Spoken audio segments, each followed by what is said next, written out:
आलास का डॉक्टरकडे जाऊन? गुड, बरं झालं जाऊन आलास ते. आणि हे काय एवढी औषधं दिली आहे? काय सांगितलं?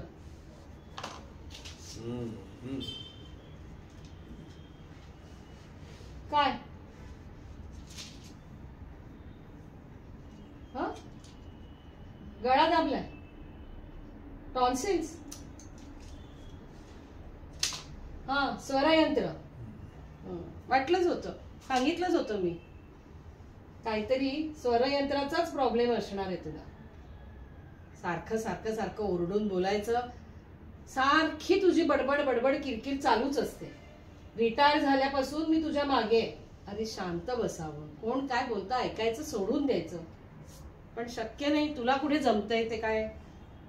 सारखी बडबड बडबड बडबड, एक माणूस सोडत नाहीस तू बडबडायचं. माझ्यावर ओरडतोस, मुलांवर ओरडतोस, त्या नातवंडांना सुद्धा सोडत नाहीस. त्यांच्याही वरती ओरडाआरडी चालूच असते तुझी. अरे ते ऑनलाईन माणसं येतात त्यांच्याही अंगावर ओरडतोयस, वॉचमनवर ओरडतोयस, कोणाला सोडतोयस? आता कार मधून जातोय आपण, जरा गप्पा मारूया छान शांतपणे.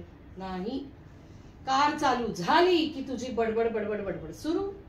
अरे तो तिकडे गेला, अरे त्याने तशी चालवली, काचा बंद आहे, कशाला शिव्या घालायच्या, कशाला ओरडायचं. पण नाही, ऐकायचंच नाही तुला. मग हे परिणाम होतात. आणि काय काय सांगितलंय डॉक्टरने, कशामुळे होतंय? आणखी जास्त बोलल्यामुळे होतंय असं. आणि ते काहीतरी ऍसिड रिफ्लक्स म्हणतात का, ते असं ऍसिडिटी. हा, जेवणाची वेळ नाही, झोपायची वेळ नाही, उशिरा उशिरा जेवायचं आणि झोपायचं उशिरा. मग हे असंच होणार ना. खायचं प्यायचं पण काहीतरी सांगितलं असेल ना, काहीतरी बंधनं असतील. काय काय दारू प्या?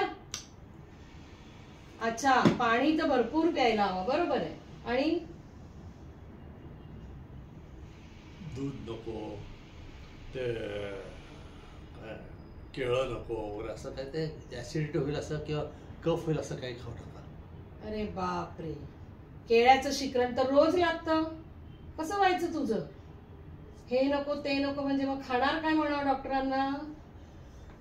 आणखी त्या खाण्यापिण्याबरोबर तंबाखू येतो की नाही? तंबाखू खाल्लेला चालतोय? सिगरेट ओढलेली चालणार आहे का? त्याच्यात काही बंधनं सांगितलीत की नाही, की जे आवडतं ते चालतं? हे बोलल्यामुळे होत असेल ना, तू म्हणते बोलल्यामुळे जर होत असेल, तुला 4-5 वर्षापूर्वी तुलाच व्हायला पाहिजे. झालं नाही झालं ना, तुम्हालाच होतंय हे सगळं. कारण म्हणायचं काय, बायका खूप बडबड करतात, खूप बडबड करतात. पण खरं तर तुम्हीच जास्ती बडबड करता आणि ओरडाआरडी करता. नावं आपली बायकांना ठेवायची, मग हे परिणाम दिसतात लगेच. कळलं? आणखीन काय नाही. काय मग आता? मौन मौन ठेवायचं, कमी बोला, मौन. ते तर बरोबरच आहे, मौन ठेवायलाच हवंय तुम्हाला, तरच हे असं काही होणार नाहीये. आणि मग आता किती महिन्यांनी बरं होईल म्हटलंय? 2 महिने लागतील? औषधं घेऊन सुद्धा 2 महिने? चला, 2 महिने तरी शांतता आहे घरात. बडबड बडबड बडबड, ओरडा आरडी, सगळं काही शांत राहील. बरोबर की नाही? नाहीतर काय, बायकांना नुसती नावं ठेवायची आणि बडबडतायत हेच. व्यायाम करतो, व्यायाम. नमस्कार. हे काय तुझं मौन चालू झालं की काय? बोला.